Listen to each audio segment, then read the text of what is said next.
It is truly a trippy, deja vu flavored experience watching Daniel Isn't Real after Drop Dead Fred. I didn't even mean for it to happen that way, really. I guess you could just call it a happy accident. The streaming app Tubi just so happened to have Daniel Isn't Real after I had already scheduled plans to watch Drop Dead Fred. I remembered the title from a few years back when it was a real festival, darling, leading to every film critic / horror aficionado raving about it on social media. So I figured, since enough years had gone by and all the hubbub had died down, I could finally check it out without the worry of being influenced by the masses.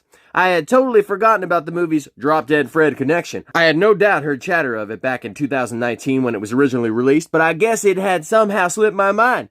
So when I finally sat down to watch it, I realized that Daniel Isn't Real is basically Drop Dead Fred, but with all the whimsy, humor, and rom-com elements removed. Well, I suppose a bit of the rom-com stuff is still in there, but it's certainly not as cute or as funny. I've always liked the idea of taking older non-horror movies and remaking them with a full horror lens. When you watch Drop Dead Fred, there is certainly a horror movie in there somewhere, and it was up to director Adam Egypt Mortimer to find that sucker and pull its nasty ass to the surface, exposing all the thorns and horns. The film was also based upon a novel by Brian DeLuey,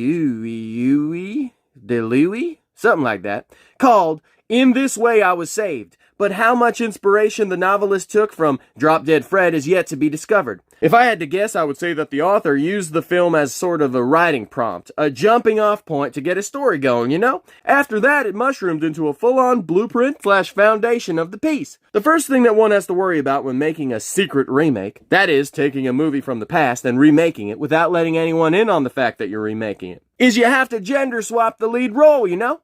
This hides the fact that you're remaking the original film even more, so Phoebe Cates is now a young man named Luke. The struggle with mental illness metaphor is now more prominent and thoroughly explored. He is still raised by a single mother from a young age, but his mother's mental issues are now more obvious and integral to the plot. The second thing you have to do with a secret remake is make sure to take the original concept and turn it on its head, or intensify it in some way.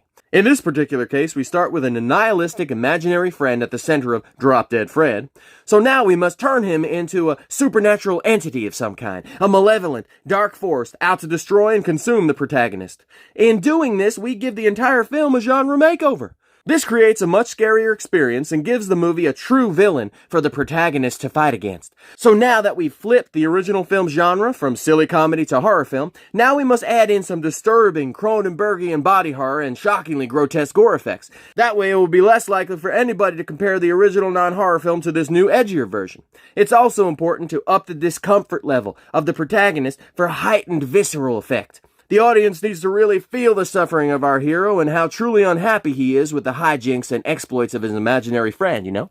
Daniel Isn't Real stars two sons of famous actors. The protagonist is played by Tim Robbins and Susan Sarandon's son, Miles Robbins. And the antagonist is played by Arnold Schwarzenegger's son, Patrick Schwarzenegger. Their reminiscent faces will no doubt make it all the more easy for audiences to get absorbed in the story. The two actors have a Norton/Pitt-style chemistry leading to a back and forth that is impressively infectious. Mary Stuart Masterson, who starred in a variety of 80s/90s roms, shows up to play the protagonist's mentally ill mother. I hadn't seen her in years. I realize now that the reason she had fallen off my radar was on account of her committed descent into the world of television shows that I had no interest in watching. Her performance here is very effective and reminiscent of her work as the mentally ill June in 1993's Benny and June. The rest of the cast is also strong. In fact, every element of Daniel Isn't Real works tremendously well, proving that you can bring a secret remake to the screen without casualty. You can even swap genres and still manage to elevate the material. The film succeeds as a work of horror, as well as an examination of childhood trauma.